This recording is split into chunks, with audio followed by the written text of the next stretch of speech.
साध संगत जी, प्रेम से कहना धन निरंकार जी। एक नई साखी के साथ स्वागत है आप सभी का आपके ही अपने चैनल पर। साध संगत जी, लालच हमारी बुद्धि को भ्रष्ट कर देता है और आज की साखी इसी विषय पर आधारित है। चलिए आज की साखी सुनते हैं। साध संगत जी, पुरानी बात है। काम की तलाश में इधर उधर घूमने के बाद निराश होकर जब राघव अपने घर वापस लौटने लगा तो उसे पीछे से एक आवाज़ आई। आवाज़ थी कि ए भाई, यहाँ कोई मजदूर मिलेगा क्या? जब राघव ने पीछे मुड़कर देखा तो पाया कि एक झुकी हुई कमर वाला बूढ़ा 3 गठरियाँ उठाए हुए खड़ा था। राघव ने कहा, हाँ बोलो, क्या काम है? मैं ही मजदूरी कर लूँगा। उस बूढ़े व्यक्ति ने कहा, मुझे रामगढ़ जाना है, 2 गठरियाँ तो मैं उठा लूँगा, पर यह तीसरी गठरी बहुत भारी है। इस गठरी को तुम रामगढ़ पहुँचा दो, मैं तुम्हें 2 रुपये दूँगा। बोलो, काम मंजूर है? राघव ने कहा, ठीक है, चलिए। आप बुजुर्ग हैं, आपकी इतनी मदद करना तो यूं भी मैं अपना फ़र्ज समझता हूँ। इतना कहते हुए राघव ने वो गठरी उठाकर अपने सर पर रख ली, किंतु गठरी रखते ही राघव को उसके भारीपन का एहसास हुआ। राघव ने उस बूढ़े व्यक्ति से कहा, ये गठरी तो काफ़ी भारी लगती है। उस बूढ़े व्यक्ति ने जवाब दिया, हाँ, इसमें 1-1 रुपये के सिक्के हैं।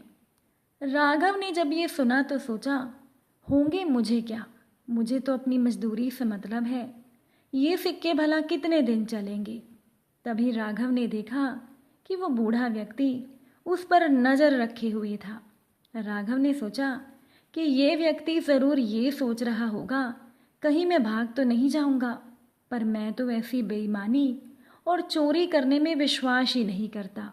मैं सिक्कों के लालच में फंसकर किसी के साथ बेईमानी नहीं करूंगा। अब चलते चलते आगे एक नदी आ गई।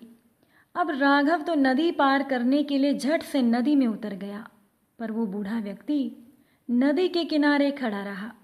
राघव ने बूढ़े की ओर देखते हुए कहा, क्या हुआ, आखिर आप वहाँ रुक क्यों गए? तभी उस बुजुर्ग व्यक्ति ने जवाब दिया, मैं बूढ़ा आदमी हूँ, मेरी कमर ऊपर से झुकी हुई है, 2-2 गठरियों का बोझ मैं नहीं उठा सकता, कहीं मैं नदी में डूब ना जाऊं। तुम एक काम करो, एक और गठरी तुम उठा लो और मजदूरी की चिंता ना करना, मैं तुम्हें 1 रुपया और दे दूंगा। ये सुनकर राघव ने कहा, ठीक है, लाइए। फिर उस बूढ़े व्यक्ति ने राघव से कहा, कहीं तुम मेरी गठरियों को लेकर भाग तो नहीं जाओगे? राघव ने कहा, मैं क्यों भागने लगा भला? उस बूढ़े व्यक्ति ने कहा, भाई, आजकल किसी का क्या भरोसा, और फिर मेरी इस दूसरी गठरी में चांदी के सिक्के भरे हैं। राघव ने कहा, मैं आपको कोई चोर या बेईमान दिखता हूँ क्या? बेफिक्र रहिए, मैं चांदी के सिक्कों के लालच में किसी को धोखा देने वालों में से नहीं हूँ। लाइए, ये गठरी मुझे दे दीजिए। दूसरी गठरी उठाकर राघव ने नदी पार कर ली। चांदी के सिक्कों का लालच भी राघव को डिगा नहीं पाया। अब थोड़ी दूर आगे चलने के बाद सामने एक पहाड़ी आ गई। राघव धीरे धीरे पहाड़ी पर चढ़ने लगा, पर वो बूढ़ा व्यक्ति अभी तक नीचे ही रुका हुआ था। राघव ने कहा, आइए ना, आप फिर से क्यों रुक गए? उस बूढ़े व्यक्ति ने कहा, क्या करूं, मैं बूढ़ा हूं, ठीक से चल तो पाता नहीं हूं, ऊपर से कमर पर एक गठरी का बोझ और उसके ऊपर पहाड़ की ये दुर्गम चढ़ाई। राघव ने कहा, तो लाइए, ये गठरी भी मुझे दे दीजिए, बेशक और मजदूरी भी मत दीजिएगा। उस बूढ़े व्यक्ति ने राघव से कहा, ये गठरी मैं तुम्हें कैसे दे दूं? इसमें तो सोने के सिक्के हैं, और अगर तुम इन्हें लेकर भाग गए तो मैं बूढ़ा तुम्हारे पीछे भाग भी नहीं पाऊंगा। राघव ने कहा, मैं ऐसा आदमी नहीं हूँ, ईमानदारी के चक्कर में ही तो मुझे मजदूरी करनी पड़ रही है, वरना पहले तो मैं एक सेठ जी के यहाँ मुनीम की नौकरी करता था, और मेरे सेठ जी मुझसे हिसाब में गड़बड़ करके लोगों को ठगने के लिए मुझ पर दबाव डालती थी। तब मैंने ऐसा करने से मना कर दिया और मैं उनकी नौकरी छोड़कर चला आया। अब राघव ने यूं ही अपना बड़प्पन जताने के लिए एक झूठ बोल दिया। उस बूढ़े व्यक्ति ने कहा, पता नहीं भाई तुम सच कह रहे हो या नहीं। खैर, उठा लो ये सोने के सिक्कों वाली तीसरी गठरी भी। मैं धीरे धीरे तुम्हारे पीछे आता हूँ।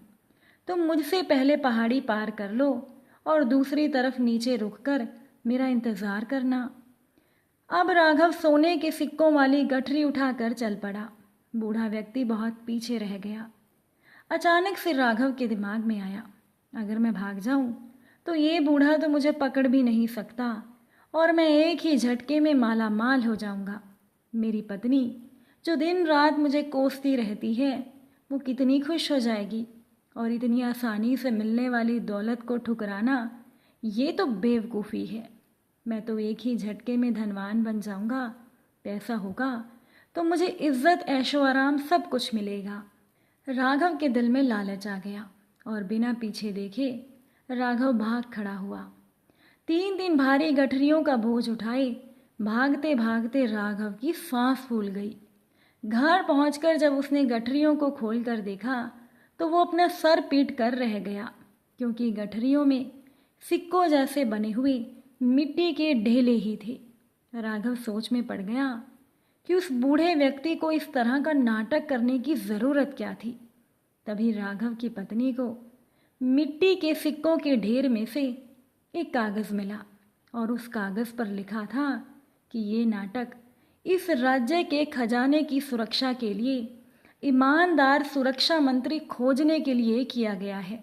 परीक्षा लेने वाला बूढ़ा और कोई नहीं, स्वयं महाराजा ही थे, और अगर तुम भाग ना निकलते तो तुम्हें मंत्री पद और मान सम्मान सभी कुछ मिलता, लेकिन अब तुम्हें कुछ नहीं मिलेगा।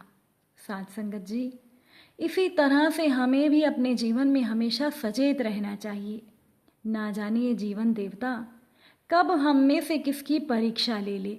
इसीलिए किसी भी प्रकार के लालच या प्रलोभन में ना फंसकर अपने सिद्धांतों को पकड़े रहने में ही दूरदर्शिता है। अगर राघव ने लालच न किया होता तो वो अपने राज्य का सुरक्षा मंत्री होता और उसे अपने जीवन में मान सम्मान ऐशो आराम धन वैभव सब कुछ मिलता, लेकिन राघव के लालच ने उसे फंसवा दिया। साध संगत जी, ये लालच ही हमारी बुद्धि को भ्रष्ट कर देता है। इसीलिए अपने जीवन में हमें कभी भी लालच नहीं करना चाहिए। आप सभी को आज की ये साखी कैसी लगी कमेंट करके ज़रूर बताइएगा। आप सभी से फिर मुलाकात होगी एक खूबसूरत साखी के साथ। साध संगत जी प्यार से कहना, धन निरंकार जी।